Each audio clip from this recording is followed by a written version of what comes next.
Como están viendo, yo espero que los nuevos, sobre todo si están viendo la pantalla, es la primera diapositiva que habla del perdón. Y como ustedes ven, hay una mano que sostiene una foto vieja sobre un paisaje actual, moderno. Y eso es muchas veces lo que nos ocurre con el perdón. Nos quedamos con una imagen vieja de algo sucedido cuando estamos viviendo en este presente. Ven la foto de ese mismo lugar, simplemente que es una imagen vieja del lugar donde la persona está.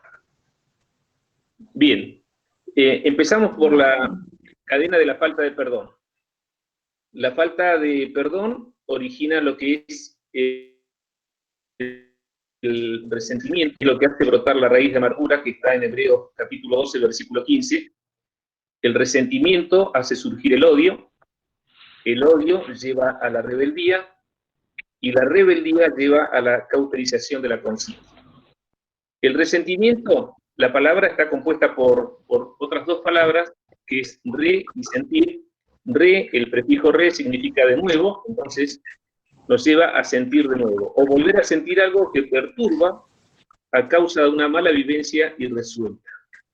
El odio es profunda e intensa sensación de malestar por algo o alguien que consume internamente. Y rebeldía básicamente es desobediencia. El hombre, hallando sustento en algo que considera justificable, se entroniza y decide él mismo qué hacer, desoyendo cualquier otra voz que no responda a su propia razón. Acá tenemos el mismo pasaje, pero en distintas Biblias, de lo que es Hebreos 12:15. Según Reina Valera 1960, dice: mirad bien, no sea que alguno deje de alcanzar la gracia de Dios, que brotando alguna raíz de amargura os estorbe, y por ella muchos sean contaminados. Dios habla hoy, dice: procuren que a nadie le falte la gracia de Dios, a fin de que ninguno sea como una planta de raíz amarga, que hace daño y envenena a la gente.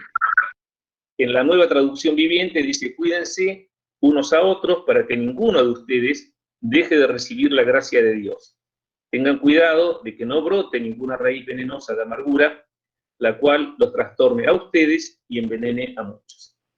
Porque muchas veces esto es la amargura, la raíz de amargura, la falta de perdón, que lleva a que por esa amargura que tenemos se note en nuestra manera de hablar, en nuestra manera de proceder, incluso en nuestras facciones, y se termina envenenando gente. Pero los primeros envenenados somos nosotros.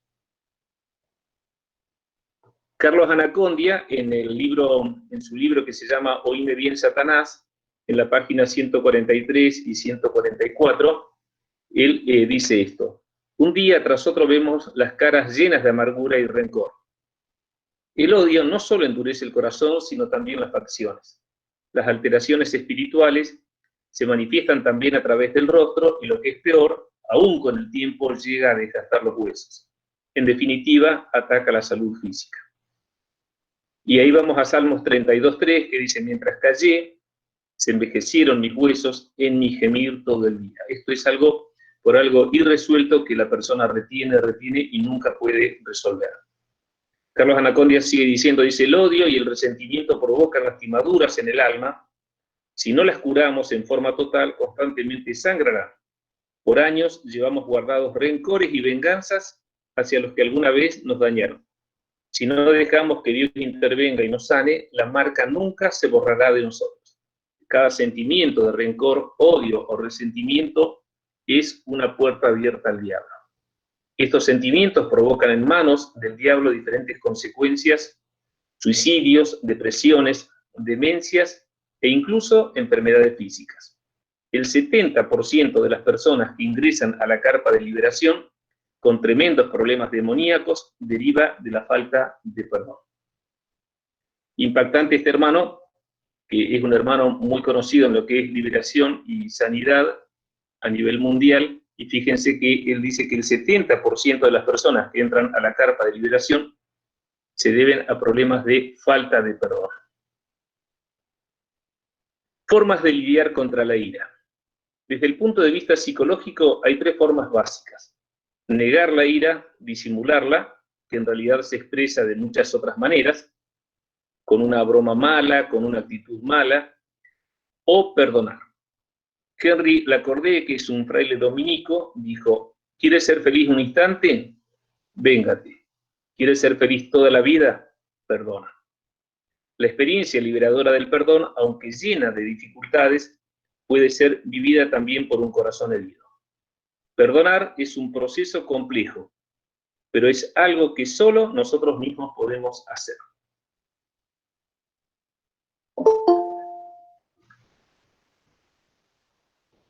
Ahí sigo, ¿eh? ¿Qué no es perdonar? No es liberar de culpa al ofensor, no es un favor que hago al ofensor, no es olvidar, vaciar la mente, no borra el mal hecho, no quita la responsabilidad al ofensor por el daño hecho, no niega el derecho a hacer justicia, no implica reconciliación y no implica restaurar la confianza. Esto es lo que no es perdonar. Vamos a tratar de ir desarrollando cada uno de estos. Perdón no implica ni reconciliación ni confianza. Usted puede perdonar y sin embargo no reconciliarse, porque reconciliar es reestablecer la concordia o amistad perdida entre dos personas que se habían enfrentado o separado por algo. Usted puede perdonar y sin embargo no confiar, porque usted es quien perdona, pero este es un proceso suyo, no del otro, lo cual nos indica que el otro podría seguir exactamente igual sin reflexionar sobre sus hechos y sin arrepentirse por el mal que le causó. Reconciliación o confianza, dependiendo de la magnitud del daño, siempre es aconsejable. Lo que estamos viendo en esta diapositiva, no estamos diciendo que no hay que reconciliarse ni volver a confiar. Lo que estamos diciendo es que no siempre, por más que uno perdone, no es posible la reconciliación ni tampoco es posible la confianza. Tal es el caso de una esposa continuamente golpeada por su compañero. La persona que ha sufrido abuso no se reconcilia con su abusador.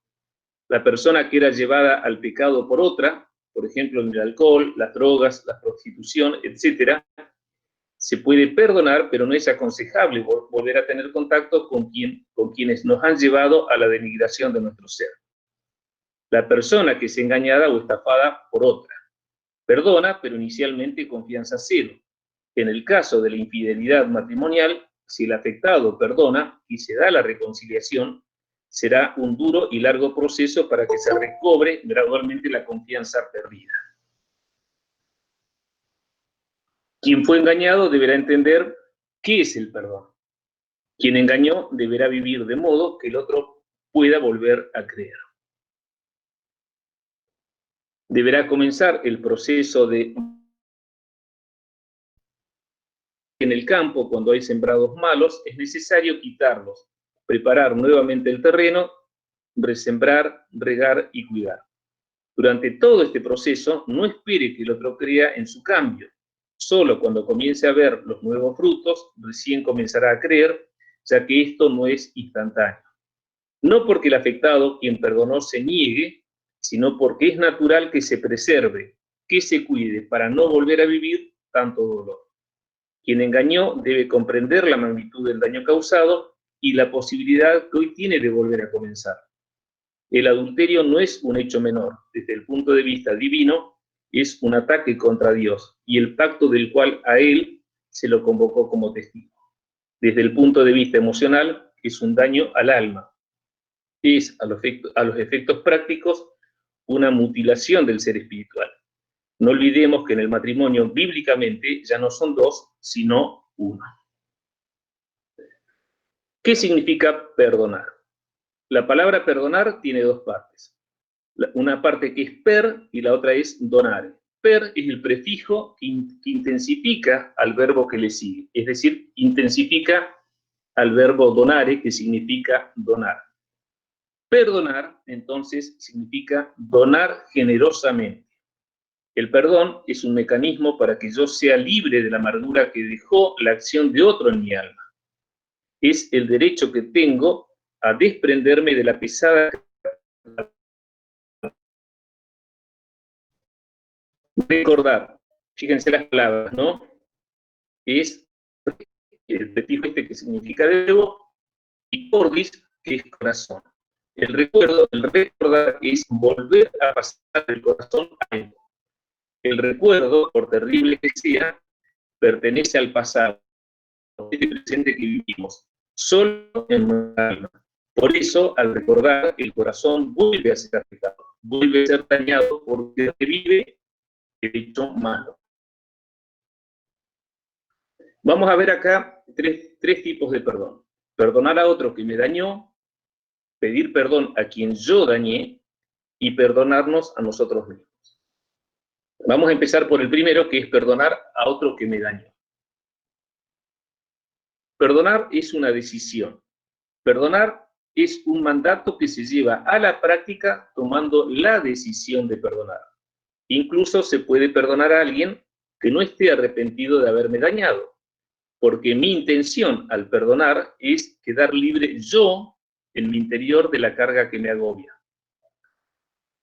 En Mateo capítulo 6, versículo 12 dice, y perdónanos nuestras deudas como también nosotros perdonamos a nuestros deudores. Es una petición al Padre que se encuentra sujeta a una condición. Esta no es una palabra sin conocimiento de causa, ya que Jesús mismo, en el momento del suplicio en la cruz, se dirige al Padre en estos términos. Y Jesús decía, Padre, perdónalos porque no saben lo que hacen. Esta parte está en Lucas 23, 34.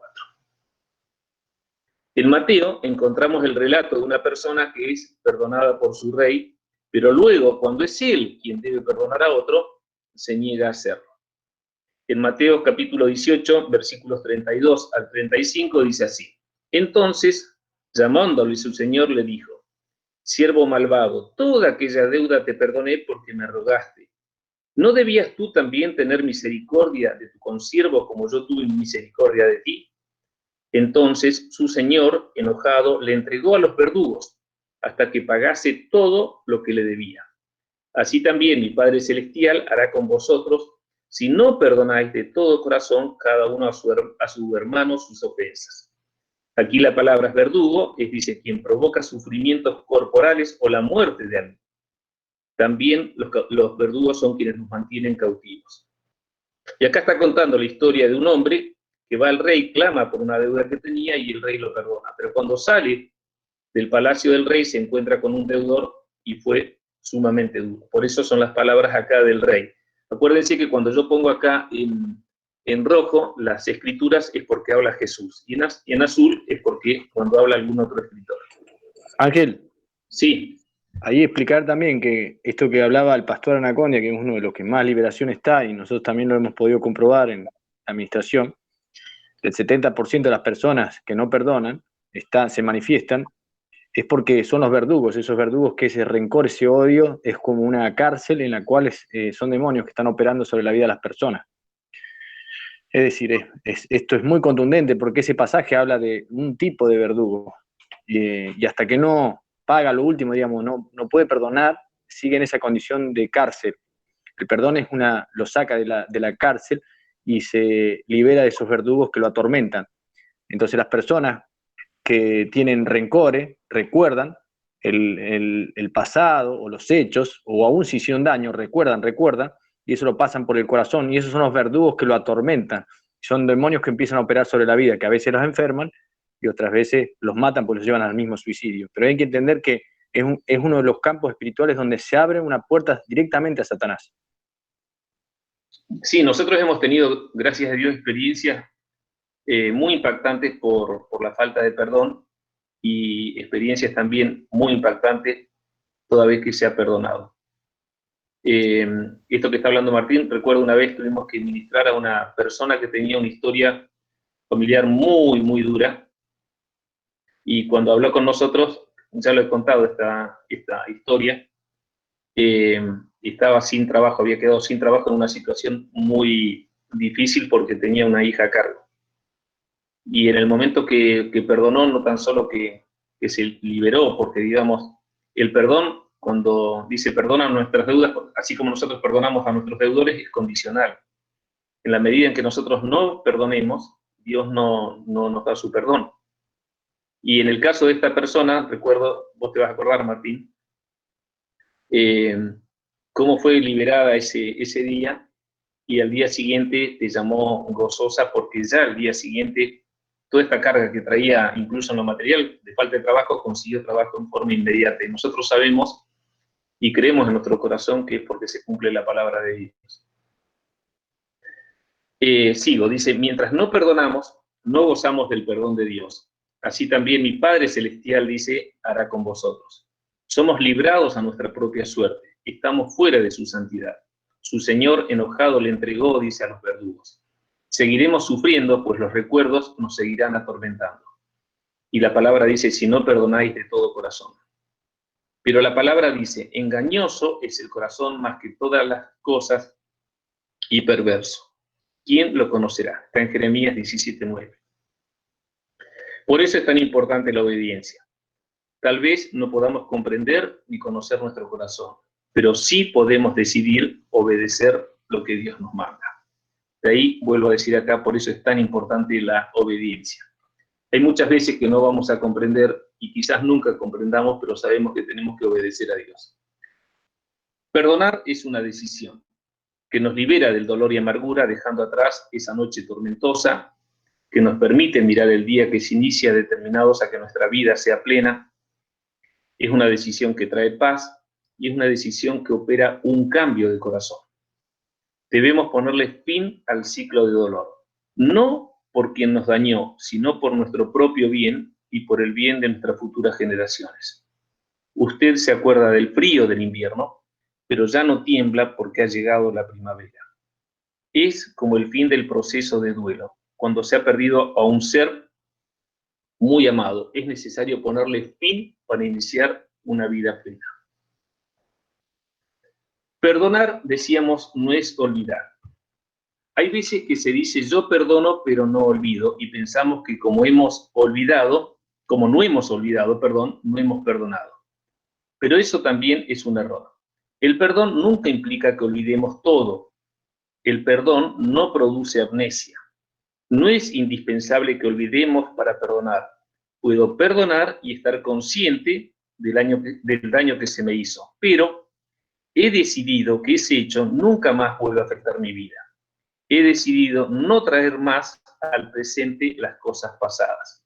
Recordemos que los hechos pasados solamente están en nuestros pensamientos y en la medida en que nosotros los volvemos a traer a este presente que puede ser totalmente distinto, nos vuelve a dañar.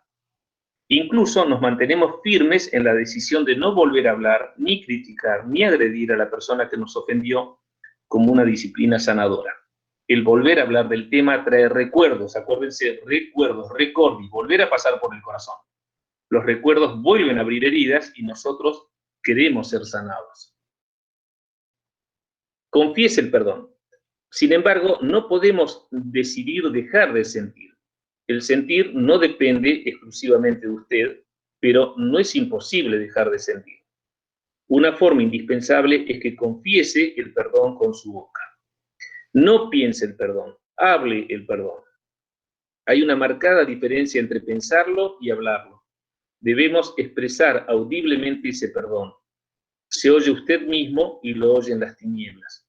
Confiéselo y cuando lo haga, sienta esa libertad, ese peso extra que se va tal vez acompañado de lágrimas, de tristeza y quizá hasta de una rara sensación corporal, pero finalmente se sentirá libre. Confiese el perdón, nombrando uno por uno a aquellos que lo dañaron y la causa del daño. No puede ser algo genérico, debe ser individualizado, uno por uno. Finalmente, entrégueselo al Señor en oración y cierre esa historia. Dios es el único que indulta los pecados y las deficiencias humanas. Su palabra en Miqueas capítulo 7, versículos 18 al 19 dice: ¿Qué Dios como tú que perdona la maldad y olvida el pecado del remanente de su heredad? No retuvo para siempre su enojo porque se deleita en misericordia. Él volverá a tener misericordia de nosotros. Sepultará nuestras iniquidades y echará en lo profundo del mar todos nuestros pecados. No cerca de la playa, no donde la marea de los recuerdos puede traerlos otra vez, sino en lo profundo, para que no salga más a flote. Por eso nos asegura no acordarse más de ellos. Dios se cuida de que nunca sean recordados contra el pecador. Qué bendición sería si nosotros pudiéramos hacer lo mismo. Y fíjense acá, hermanos, que dice, echará en lo profundo del mar todos nuestros pecados. Es importante dar significado a las palabras de la Biblia porque son palabras de Dios. Creo que la enseñanza pasada, la anterior, hablaba de la palmera, cuando habla de que seamos igual que la palmera. ¿Por qué no pone otro árbol? ¿Por qué no nos compara con otro árbol? Porque la palmera es un árbol que crece en el desierto, donde escasea el agua, donde es azotada por el viento, y el viento muchas veces es tan fuerte que hace que el árbol se incline hasta que su copa toque la tierra y se vuelva a levantar. Sin embargo, no se quiebra y sin embargo no la voltea, porque una de las características que tiene la palmera es que tiene 5 veces en raíces lo que es su altura. Es decir, que si la palmera mide 3 metros, en raíces tiene 15 metros. Y esas raíces son las que buscan el agua en lo profundo y la pueden mantener viva. Por eso asemeja al cristiano a la palmera, porque nosotros buscamos nuestro sustento, nuestra vida en lo profundo. Buscamos en Dios nuestro sustento, nuestra fortaleza. ¿Por qué estoy diciendo esto? Por esto que está diciendo acá. Dice, Él volverá a tener misericordia de nosotros, sepultará nuestras iniquidades y echará en lo profundo del mar todos nuestros pecados. ¿Por qué perdona Dios? Por su compasión, por su amor, por su gracia y por su misericordia. Porque está en su esencia y porque para esto fue el tremendo sacrificio de Cristo en la cruz. En Isaías capítulo 43, versículo 25 dice, yo soy el que borro tus rebeliones por amor de mí mismo y no me acordaré de tus pecados. La sangre preciosa de Jesús derramada en la cruz quitó nuestros pecados y a partir de ese momento desapareció de la vista y de la mente de Dios cada uno de ellos.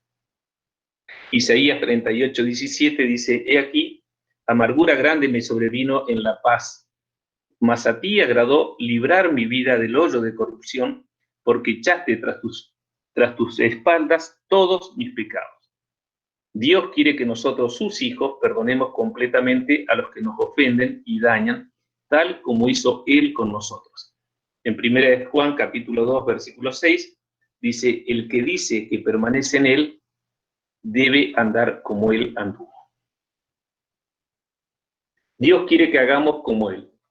Sepultará nuestras iniquidades y echará en lo profundo del mar todos nuestros pecados. Esto es perdonar y olvidar. Pero ¿cómo olvido si no tengo amnesia? Si ese mal está en mi memoria. La forma es no trayendo a nuestra memoria los asuntos pasados. Si surge una conversación al respecto, nos negamos a continuar con ese tema por obediencia a Dios, por nuestra salud emocional, por el daño que nos causaremos y podremos causar al otro verdaderamente arrepentido. Si perdonamos según el mandato de Dios, echaremos ese suceso a lo profundo de la mar, a las fosas marinas, y del mismo modo que un hombre está imposibilitado de nadar a tales profundidades y el intentar hacerlo puede costarle su vida, nosotros nos negaremos a traer esos recuerdos tristes del pasado a este presente que queremos sea sano y lleno de vida. Una vez que perdonamos, por eso decimos, perdonamos por obediencia a Dios, aun cuando al otro ni siquiera le importe. Y lo ponemos esa carga en manos de Dios. Pero ya no seguimos con ese tema, porque el volver a hablar, el volver a tocar ese tema, es el recuerdo que vuelve a pasar por nuestro corazón y nos vuelve a dañar. Bueno, acá tienen una imagen de lo que es las profundidades del mar. Fíjense que tenemos hasta 200 metros, por ejemplo, es la plataforma marina de cada país. Vamos teniendo distintas profundidades y las fosas más grandes se encuentran en los que se llaman fosas marinas, que llegan a 11.000 metros. La palabra de Dios dice que echa nuestras iniquidades y nuestros pecados al fondo del mar. Para que ustedes se den una idea, con esto lo que está diciendo Dios es que es algo totalmente inaccesible para no volver a sacar. Miren Si pudiéramos invertir el monte Everest a partir del nivel del mar hacia abajo, el monte Everest tiene 8.848 metros. Aún faltan unos cuantos metros para llegar al fondo del mar, que es donde Dios dice que echa nuestras iniquidades y nuestros pecados. Simbolizar dónde arroja esto, donde el hombre no tiene que tener acceso. De aún, desde esa altura de los 8.848 metros, desde esa profundidad hasta el fondo del mar, todavía faltan 2.152 metros. Y para darnos una idea de qué es esta profundidad, acá tengo unos pequeños videitos que nos van a ayudar a ver algo.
Bueno, vieron lo que es la profundidad, ¿no?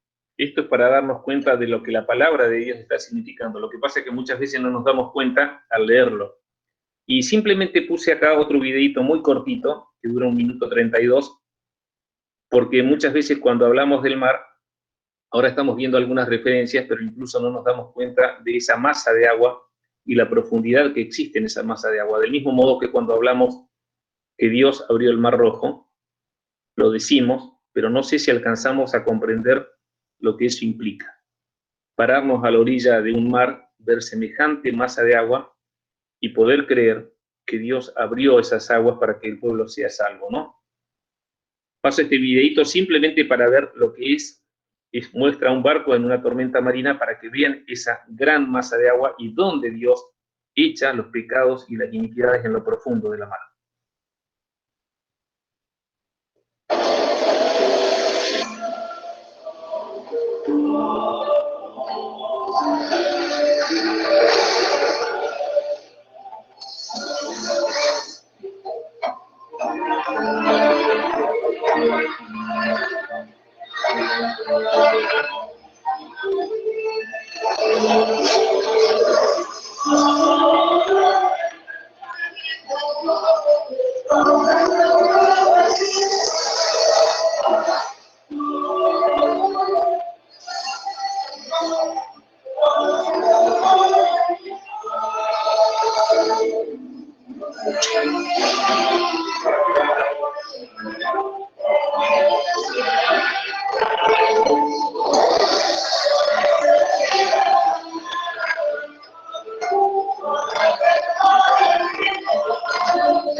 Bueno, vemos lo que la palabra está diciendo, ¿no? Cuando vemos semejante masa de agua y vemos que Dios nos perdona de esa manera, lo que está realmente diciendo es que del mismo modo nosotros no deberíamos bucear buscando aquello que ya hemos perdonado y de lo cual Dios nos perdonó.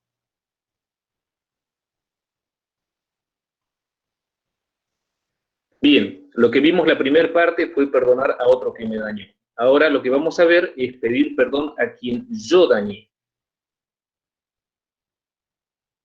Es probable que a lo largo de su vida se haya equivocado y mucho. Es decir, ha sembrado mal y por lo tanto no puede esperar recoger buenos frutos. Pero de modo dice la palabra que si alguno está en Cristo, nueva criatura es. Las cosas viejas pasaron y aquí todas son hechas nuevas. Si se ha dado cuenta de su error y desea un cambio en su vida, es tiempo de resembrar. Al igual que el agricultor en la vida, usted puede preparar el terreno, sembrar la buena semilla, cuidarla del viento, de la falta de agua o de las aves del cielo, y luego esperar sabiendo que todo tiene su tiempo y todo lo que se quiere debajo del cielo tiene su hora. Tiempo de nacer y tiempo de morir, tiempo de plantar y tiempo de cosechar. Debe dar tiempo a aquellos a quienes hirió para que vean su cambio, para que sepan que no son solo apariencias, sino que realmente ha experimentado un cambio profundo, porque Jesucristo ha llegado a su vida. Una forma de resembrar es pedir perdón a quienes hemos dañado, y en esto no debemos confundirnos. Disculparse es dar excusas, presentar los motivos por los cuales se ejecutó una mala acción para que la persona afectada pueda comprender. Es tratar de justificarse. Pedir perdón es asumir la totalidad de nuestra falta, sentir todo el mal que produjo, decir que aunque no puedas reparar el mal hecho, lo sientes, estás arrepentido. Se produjo en usted una renovación de su entendimiento y ahora comprende que lo que hizo, aunque no lo pueda reparar, estuvo mal, que por eso pide perdón y quiere de vuelta procurar lo bueno. La comprobación de un verdadero arrepentimiento es no reincidir en el mal hecho. Para pedir perdón, lo único que se necesita es obediencia y el deseo ferviente de agradar a Dios. Es necesario un camino interior de conversión. Se precisa el coraje de la humilde obediencia al mandato de Jesús. Hay veces en que el daño causado es tan grande que el mal no puede ser reparado. Otras veces, a quien pedimos perdón, ni siquiera le interesa nuestro pedido de perdón, pero debemos hacerlo. Si la persona lo perdona o no, ese ya no es asunto suyo. Usted ya es libre de ese nudo que lo tenía amarrado en su corazón. Nadie puede decidir que los demás desaten sus propios nudos. En Romanos capítulo 12, versículo 18 dice, si es posible, en cuanto dependa de vosotros, estad en paz con todos los hombres. Porque muchas veces no depende de nosotros. Uno tiene la actitud para mejorar las cosas, pero de la otra parte no. Quien provoca la enemistad, como quien la padece, deben buscar el perdón. En Mateo capítulo 5, versículos 23 y 24 dice, por tanto, si traes tu ofrenda al altar y allí te acuerdas de que tu hermano tiene algo contra ti, deja allí tu ofrenda delante del altar y anda, reconcíliate primero con tu hermano y entonces ven y presenta tu ofrenda. Y vamos a entrar en la última parte, que es el perdonarnos a nosotros mismos, que también esto es un mandato de Dios. El perdón es un mandato de Dios. Y el perdonarnos a nosotros mismos puede tener dos partes. Cuando nosotros dañamos a otros, que nos sentimos con una carga enorme, nosotros necesitamos perdonarnos, y cuando nosotros fuimos los dañados. Incluso cuando nosotros fuimos los dañados, hay muchas veces que nosotros mismos nos castigamos. Vamos a ver esto.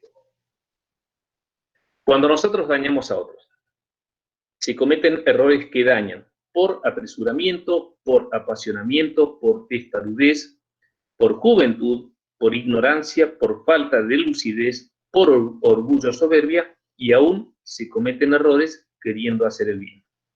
En Romanos capítulo 7, versículo 19 dice, porque no hago el bien que quiero, sino el mal que no quiero, eso hago. Sea el motivo que sea, la carga más grande en lo personal se da cuando hemos dañado a alguien que amamos y aún obteniendo su perdón, nos es difícil liberar nuestra conciencia. ¿Qué sucede en nuestra conciencia cuando herimos a un hijo, a un padre o a nuestra compañera de vida? Aun cuando el daño no haya sido con intencionalidad y aun cuando obtengamos un sincero perdón, resulta difícil perdonarnos a nosotros mismos. Pero el perdón también nos comprende a nosotros. Cuando nosotros fuimos los dañados, también muchas veces surge en nosotros una falta de perdón por esto que voy a exponer ahora. Tiene dos aspectos. Primero, ira contra el ofensor, unos terribles deseos de dañarlo, de hacerle lo peor. Pero también un terrible odio contra uno mismo por no haber reaccionado. Y uno dice, bueno, ¿cómo fui tan tonto, tan incapaz de permitir que me hicieran esto? Digamos, nosotros somos los dañados, pero incluso nosotros nos culpamos por la falta de reacción. Este es el pensamiento dañino de quien fue herido. Generalmente esto se da en personas que sufrieron abuso sexual, sufrieron violencia física o psíquica de niños, sufrieron denigración en un trabajo que necesitaban para vivir, sufrieron dominación humillante en cualquier otra situación que no tenían más remedio que soportar. La persona herida, antes de perdonar al otro, debe reconocer que no siempre se tiene la lucidez, la posibilidad o la capacidad de reaccionar. Que lo que sufrió no es porque no vale, sino porque simplemente sucedió. Que como ella vale, es imprescindible dejar atrás lo sufrido, porque se merece vivir una vida plena, sin esa penosa carga de dolor. Si intenta perdonar antes de valorarse, su perdón no será apropiado. Cualquiera sea el caso, ya sea que fuimos nosotros los que dañamos a otro u otros los que nos dañaron, nosotros mismos debemos perdonarnos. Contemple la posibilidad real que es factible equivocarse, y aún equivocarse mucho, dañando a otros y aún dañando a quienes más ama. Esto es así por más que lo piense buscando una explicación. Angelito, Hecho está, no podemos deshacer el pasado. Sí. este es uno de los componentes del perdón que cuesta mucho trabajar con los hermanos y hermanas, porque no lo pueden, a veces no lo perciben, es como una victimización, también es un demonio que opera ahí. En la que yo me merecía esto, yo siempre me pasó esto, es decir, es una denigración hacia la persona, es una falsa imagen que tiene la persona y hay que trabajar mucho con esa persona y llevándola al Señor para que se reconozca como una hija de Dios o hijo de Dios y no se denigre a sí mismo, porque todo esto es como una puerta que cierra y entonces se carga a sí mismo. Es todo un trabajo de liberación de un proceso, a veces mucho más largo, que no es que es instantáneo, porque la denigración empieza quizás desde niño y llega hasta de adulto, porque encuentran estas parejas violentas, hay un montón de cosas que le pasan a las personas, tanto hombres como mujeres pasan por esto y entonces hay que llevarlas a que se reconozcan en Cristo Jesús. Es todo un trabajo de llevar a estas personas a los pies de Cristo y llevándolas caminando la mano hasta que pueden reconocer esto y pueden salir de ese lugar de revictimización o de victimización, que son demonios que operan sobre externo o interno sobre la vida de las personas y hay que hacer todo un trabajo de reeducación en conocimiento de la palabra para que sepan la condición delante de Dios como hijos de Dios o hijas de Dios. Eso Sí, nomás, Angelito. Sí, muchas veces cuando ocurre esto, que somos nosotros los dañados, que otro nos hace sufrir algo, incluso como dice acá el material, nosotros mismos nos acusamos. Hay casos típicos que cuando una persona ha sido, por ejemplo, abusada en lo laboral de chico, que trabajan de chico, de grande, porque nosotros hemos escuchado esta historia, dicen cómo no reaccioné, cómo no hice algo para haber evitado tanta humillación o a la situación que me sometió. Y se sienten incapaces, se sienten como faltos de reacción para haber respondido. Pero cuando uno les pregunta, le dice, bueno, ¿y cuándo sufriste eso? ¿Cuántos años tendrías? Y tendría 9, 10 años.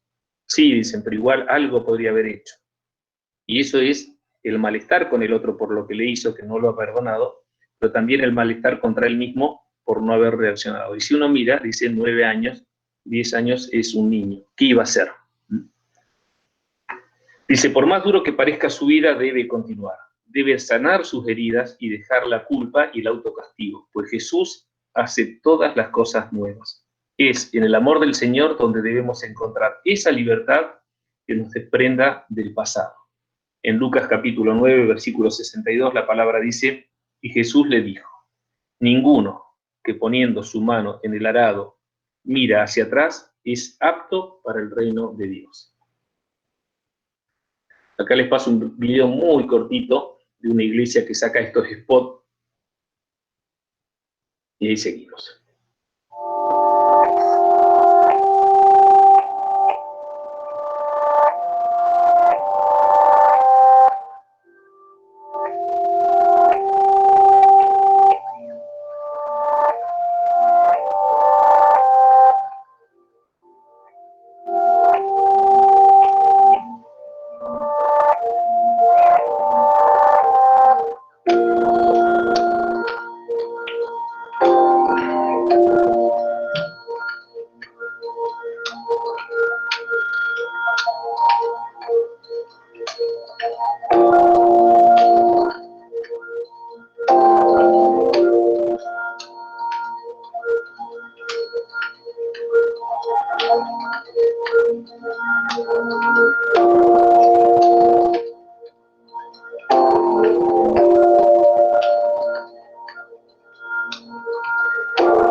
Bien, ahí continuamos. El Imperio Romano tenía como sistema de tortura para los asesinos llevarlos a la casa de los familiares de la víctima, donde estos, más allá del odio, indignación o repulsión que tuvieran, no podían agredir físicamente al criminal.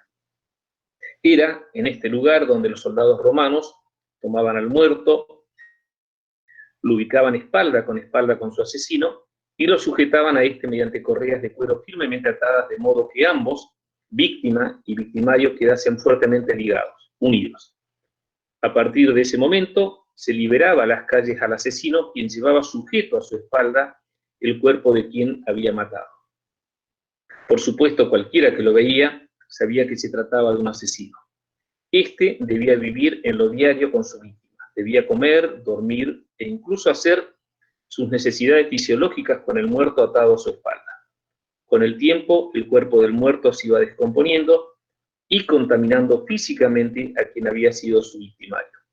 Finalmente, la infección era de tal gravedad que terminaba dando muerte también al propio asesino.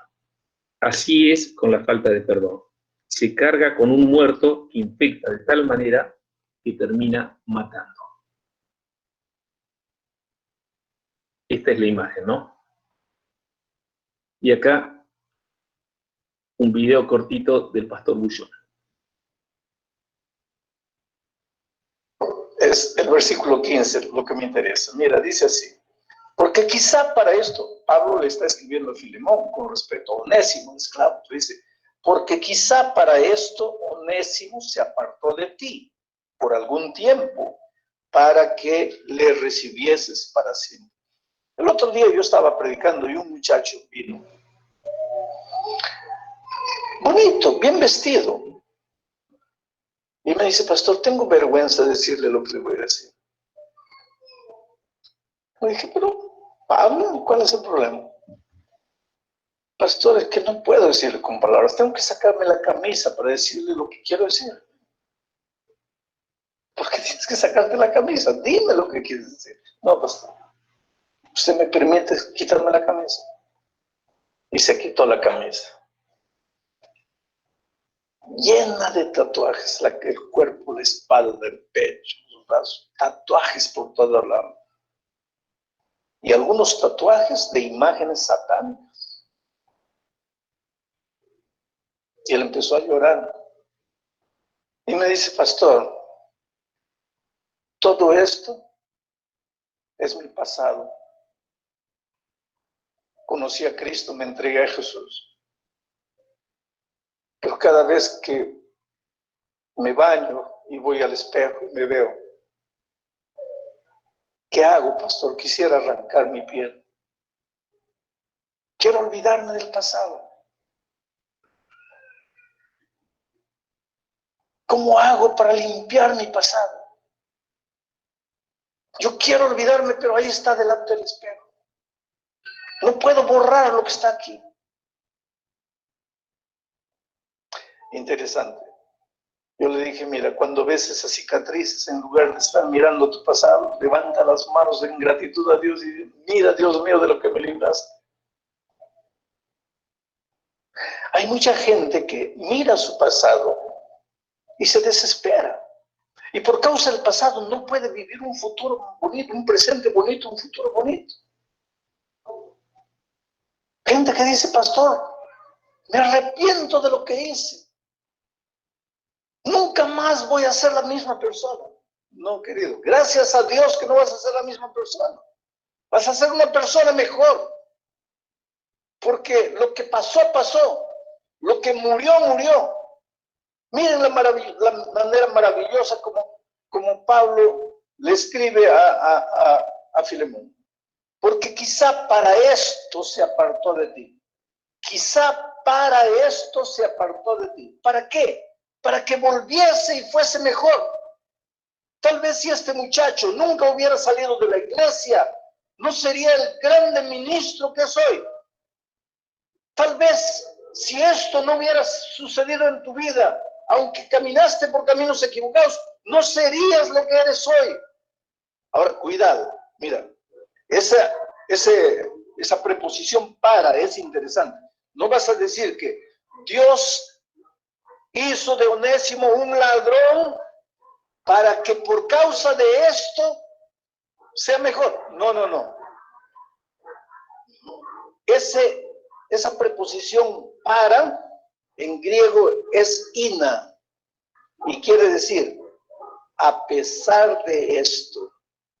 Y puede ser también para esto o a pesar de esto. Y lo que entendemos es el siguiente. Tú saliste de la iglesia. O cuando no conocías a Jesús, tú viviste una vida de pecado, una vida sin reglas. Tú te arruinaste, tú hiciste lo peor de lo peor, caíste en lo más bajo. No vas a decir, para ser un mejor cristiano en el futuro, Dios me llevó para allá. Dios no te llevó al mal. Lo que Pablo está diciendo, ojalá nunca hubiera sucedido esto en tu vida. Ojalá nunca hubieras hecho lo que hiciste. Ojalá nunca hubieras salido de la iglesia. Onésimo, ojalá nunca hubieras robado. Ojalá nunca te hubieses escapado de tu jefe. Pero ya que lo hiciste, a pesar de esto, vas a ser mejor. Querido, nunca mires a tu pasado con remordimiento. Alégrate de las cicatrices que traes en tu vida. Cuando mires la cicatriz, piensa en una cosa, mira de lo que Dios me libró. Cuando el diablo trae tu pasado y te hace recordar, en lugar de desesperarte y atormentarte, levanta tu voz a Dios y dile, mira Señor, de lo que me sacaste. Cuán grande, inmenso es tu amor. Me perdonaste, me libraste. Ese es el Cristo maravilloso, que cuando perdona, hace de nuevo, que cuando perdona, te reconstruye. Las cosas viejas pasaron, y aquí todo es hecho nuevo.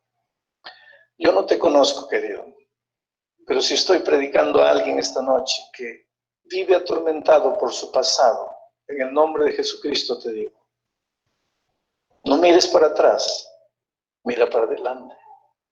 Mira para la cruz. Mira lo que Jesús hizo por ti. Mira cuánto te amó. Pero pastor, usted no sabe lo que hice. No interesa lo que hiciste. Ya que lo hiciste, para esto. ¿Para qué? Para que seas un hombre nuevo. Para gloria de Dios. Para que hoy día puedas decirle a otro, no vayas allá porque yo sé cómo es doloroso. Para que tu vida sea una vida de inspiración para otro. Saca ventaja del pasado. No hubiera sido bueno que fueses, pero ya que sucedió, aprovecha eso para hacer del presente un presente mejor.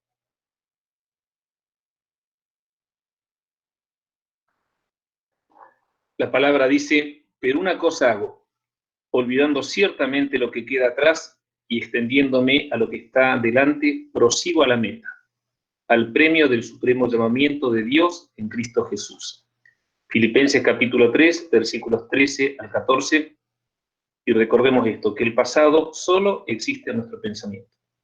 Bueno, acá terminamos, hermanos.